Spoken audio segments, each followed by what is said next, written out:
We can get analysis now from Alexander Titov. He's a Russia Affairs analyst and lecturer at Queen's University, Belfast, joining us from Vicenza in Italy. Alexander, good to have you on the program.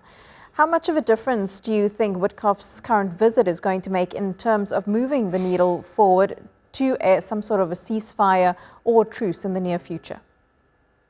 Well, very marginal, I think. The key here is that the fundamentals haven't changed. And the fundamentals are is that Russia has committed a lot of resources, effort, lives into this war, into winning this war. They're not going to just give up halfway through just to appease Trump. And they already have faced 3 years of joint sanctions from the United States and the European Union and their allies. And threat of just more sanctions, I don't think they will change the fundamental determination by the Kremlin to prevail on the battlefield, which they at the moment are prevailing anyway. So no, I don't think there will be any breakthrough from this meeting. And when it comes to that relationship between Putin and Trump, Trump has held Putin in high regard, especially when he first took office. He seems to be more frustrated now with the Russian leader. How do you think that relationship is going to look going forward, especially if Donald Trump doesn't get his way? Well, Donald Trump is on a learning curve about this conflict. He said he would solve it in a day, and then it was a few weeks, then 100 days. He put pressure on the Ukrainians. Now he's putting pressure on the Russians.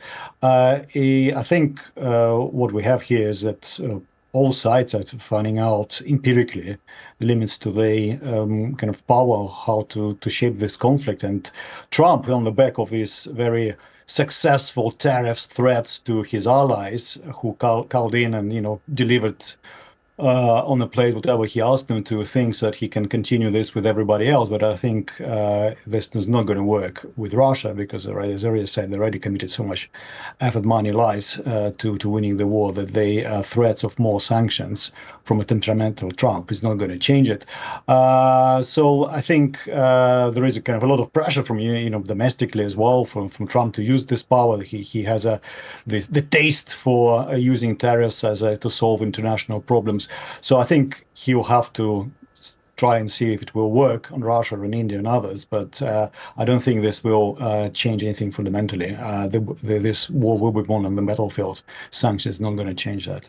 And how do you think this then possibly changes the way that Ukraine is viewing the war and the way they carry out their military tactics? Is there any sort of consensus from them that possible sanctions or U.S. intervention towards Russia is going to help them on the battlefield in any way? Do they take that into consideration? Well, I think it's kind of obviously it's a very welcome development for Ukrainians to have Trump threatening and ultimately imposing sanctions on Russia because they started so badly with Zelensky and Trump falling out in the White House and the United States temporarily cutting military aid to them. So putting pressure on Russia is certainly something which Ukraine is dearly loves. However, the key point is that again, talking about fundamentals, that Trump, one of the things Trump is very, adamant about is that he's not going to spend any more U.S. money on Ukraine.